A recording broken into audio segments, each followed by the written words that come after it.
What were the military ranks of the First Order when comparing them to the Galactic Empire's military structure in Star Wars canon lore? Unlike the Galactic Empire, which consisted of an organised but complicated military structure circled around Emperor Palpatine, the First Order's military was ordered into a much simpler system centred around Supreme Leader Snoke and later Kylo Ren's control of the rising Imperial faction. From analysing the information contained in the visual dictionaries for The Force Awakens, The Last Jedi and The Rise of Skywalker, as well as some aspects of the animated Star Wars Resistance, I concluded the entire ranking structure was ordered into a leaner, more efficient chain of command, which included, of course, the Navy, the Army and Stormtrooper Corps, the Starfighter Corps, and additionally a Security Bureau. However, these forces were only divided into 4 military branches, as opposed to the former Galactic Empire's 11 separate branches. Gone are all the ancillary operations and security branches which belong to the Galactic Empire's system of governing the galaxy. Instead, the First Order appears to be structured by combining all its forces into a more cohesive and collaborative military machine. So how did the First Order's rank structure hang together? Well, I created this military rank chart using the visual dictionary information to piece together the current First Order rank structure, and based upon a commemorative insignia system consisting of armbands bearing the names of Imperial famous units and heroes. So starting with the lowest non-commissioned military ranks belonging to the Stormtrooper Corps included of course the standard FN Stormtrooper, but also there were up to 16 Stormtrooper variants including the Tech Trooper, a Riot Trooper, a Flame Trooper, the Snow Trooper and the Executioner Trooper as just a few from the list. These would report directly to the officer ranks in the structure above, where direct authority was granted. The Stormtrooper non-commissioned ranks were similar to the Empire's. A squad leader would typically command a small group of standard Stormtroopers and hold a white pauldron signifying his rank. They would also report to the sergeant, who may command several squads at any one time. A sergeant would be distinguished by a black pauldron. Moving on, the Navy non-commissioned ranks is the largest branch due to how the First Order operated as a military force. Its extensive fleet operations held mobile training academies on board their Star Destroyers. Similar to the Empire, the First Order relied upon a huge navy in order for it to effectively govern areas of the galaxy, and so the navy rank structure required large crew resources to match its demands. So the lowest non-commissioned navy ranks wearing black uniforms were a crewman, who was the lowest ranking position performing day-to-day basic duties. Then the next with a slightly elevated status is an engineer and a gunner due to their specialism. Moving up the ranks came the petty officers, to mostly operate the ship's decks and controls. Then next is the Chief Petty Officer and the Gunnery Chief, who were ranking equivalents. Next is the highest non-commissioned officer, and that belongs to the Warrant Officer, who performs a specialist roles such as operating, for example, the ship's tractor beam, and reporting specialist information to the ship's senior officers, such as the Captain. All Petty Officers, Gunnery Chiefs, wore an Orbesh armband rank insignia on their right sleeve, displaying the Imperial Starfleet hero known as HAL 4, the equivalent rank to a Stormtrooper squad leader. The Warrant Officer wore a rank insignia displaying the Imperial Starfleet hero known as Row 8, the equivalent rank to a Stormtrooper Sergeant. Moving on to the Starfighter Corps ranks, these were limited due to a lack of coverage contained in the visual guides. However, their ranks were further explained during Season 2 of Star Wars Resistance. In the non-commissioned section, the TIE pilot falls under the title of Flight Officer, who often flew under the squadron leader's command, known as the Flight Lieutenant rank. The Flight Lieutenant was a senior pilot who would lead a flight of 2 to 4 fighters and was often second in command of a squadron.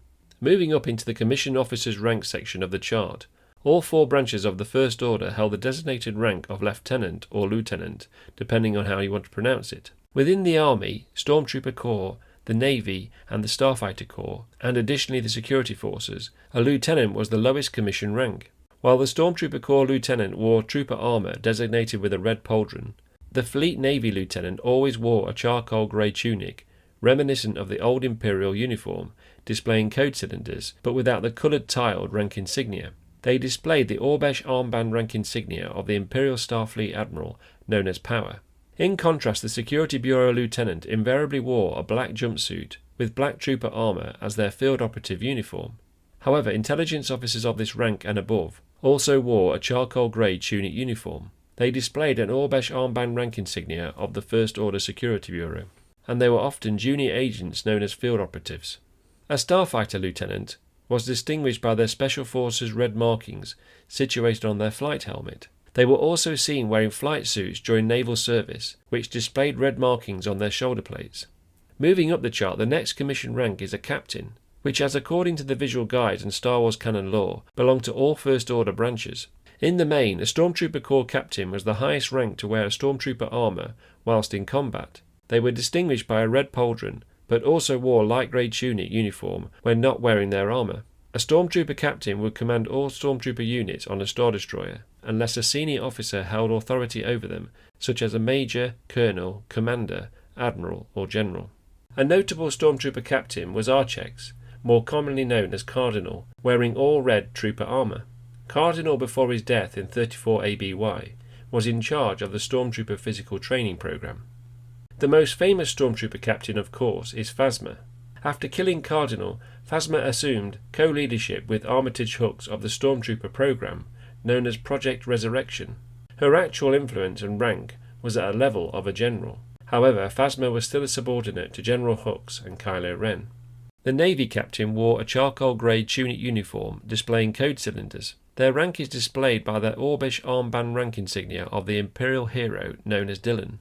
The Security Bureau captain was also more likely to be wearing a black jumpsuit and black trooper armour. They also displayed an Orbish rank insignia of First Order Security Bureau. They were often agents assisting high-ranking fleet or army officers as field operatives, but also as loyalty officers. The Starfighter captain were very skilled pilots and tacticians, often leading attacks and engaging in combat as the leader of a squadron of TIE fighters. They were subordinate to the higher rank of Major or Commander.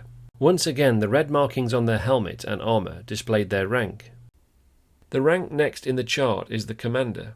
This is an interesting rank due to the operational responsibilities between Army, Stormtrooper and Navy fleet operations.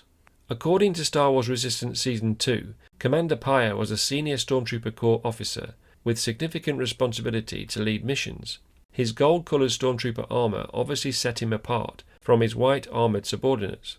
In the Rise of Skywalker visual guide, the Navy commander is shown as a senior bridge officer supporting senior ranks on board a Star Destroyer.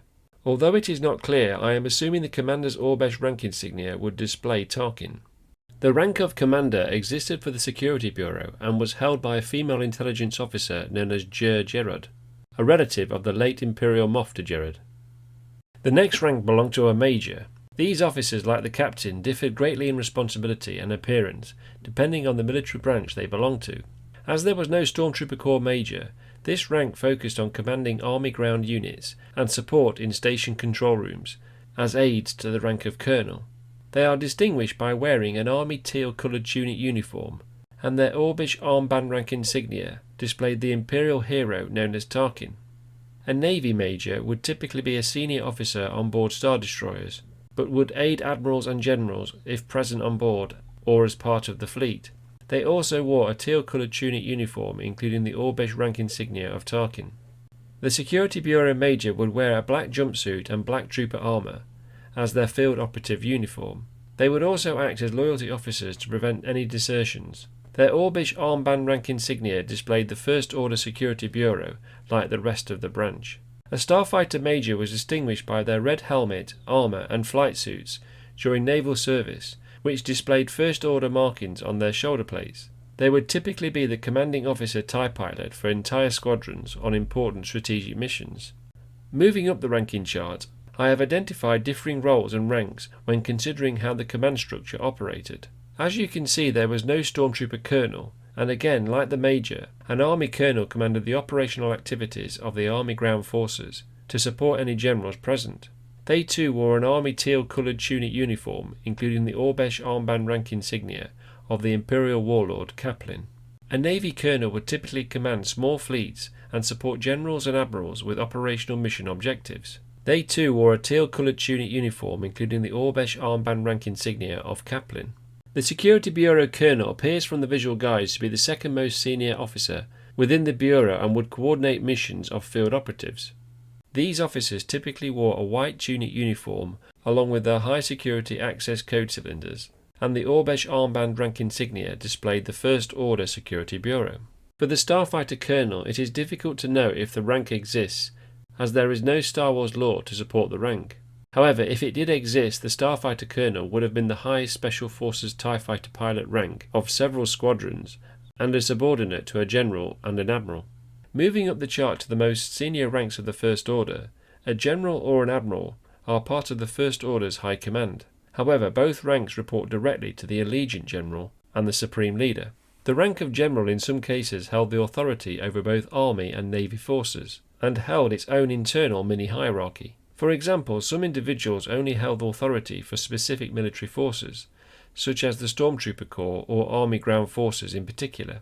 Others were elevated to the subtly senior position to command whatever forces they required, such as Armitage Hooks. They wore a black-coloured tunic uniform, including the double-banded silver-lined and black rank insignia.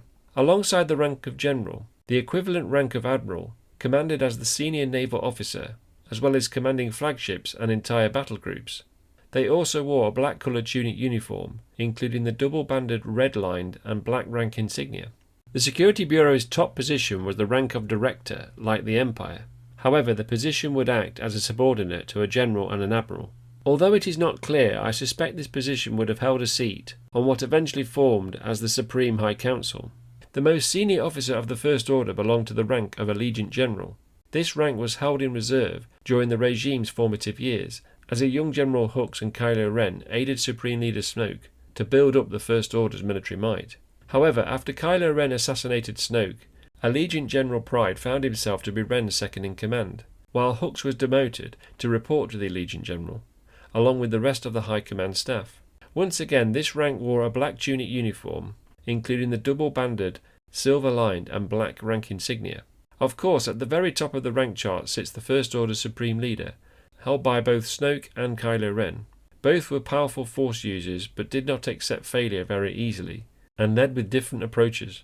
I hope you enjoyed this complete rundown of the First Order ranks. As always, thanks for watching.